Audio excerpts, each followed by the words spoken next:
Bienvenue dans ce 3 questions sûres consacré au risque d'annulation des décisions sociales. Alors, la violation de certaines dispositions du droit des sociétés peut entraîner la nullité des décisions prises en assemblée. Réputées complexes et peu lisibles, les règles qui encadrent cette sanction ont été réformées depuis le 1er octobre 2025. Vous avez été nombreux à nous poser des questions sur cette sanction et nous vous en remercions.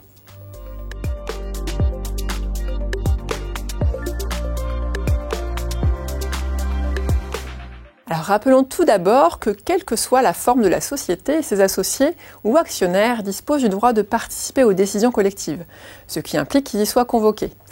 La violation de cette règle impérative peut ainsi entraîner la nullité de l'Assemblée générale. Alors dans les SARL et les SA, le Code de commerce précise toutefois que l'action en nullité n'est pas recevable lorsque tous les associés ou actionnaires étaient présents ou représentés à l'Assemblée en question.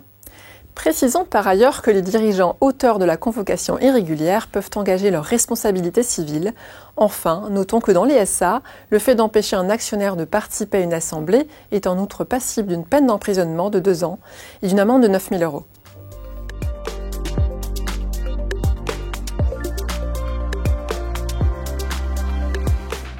Le non-respect des règles de majorité fixées par le Code de commerce peut effectivement entraîner la nullité d'une assemblée. C'est le cas dans les SA et les SARL en cas de violation des majorités requises en Assemblée générale ordinaire et extraordinaire. Pour les SAS, la question est un peu plus complexe puisque les règles de majorité sont déterminées par les statuts. Le Code de commerce imposant simplement l'unanimité pour certaines décisions les plus importantes, par exemple la transformation en une autre forme sociale ou l'augmentation des engagements des associés. Ainsi, dans une SAS, en cas de violation des règles de majorité, autres que celles requérant l'unanimité, 2 cas de figure se distinguent. D'une part, les décisions irrégulières prises depuis le 1er octobre 2025. Pour celles-ci, il convient de s'en remettre au statut afin de vérifier qu'il prévoit la nullité de l'Assemblée en cas de violation des règles de majorité qu'ils instaurent.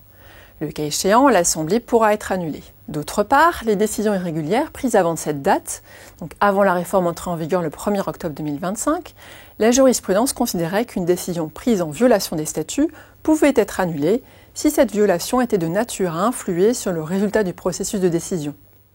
Tel serait par exemple le cas d'une décision adoptée avec une majorité inférieure à celle prévue par les statuts de la SAS.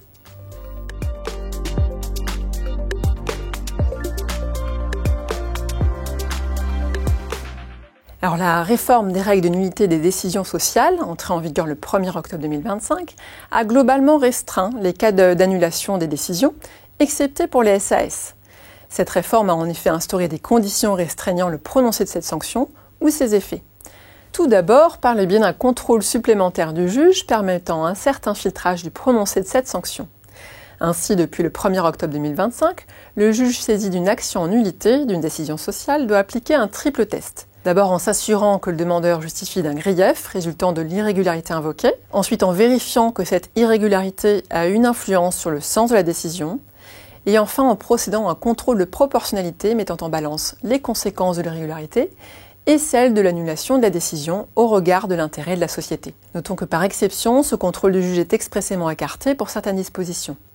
Par exemple, lorsque les associés ont omis 5% du bénéfice de l'exercice à la réserve légale. Ensuite, la réforme a supprimé le risque de nullité en cascade, de sorte que l'irrégularité dans la composition d'un organe social n'entache plus la validité de ces décisions. Enfin, la réforme a permis au juge de différer les effets de la nullité si ceux-ci sont manifestement excessifs pour l'intérêt de la société. Elle a en outre écarté le délai de prescription de l'action en nullité de 3 à 2 ans.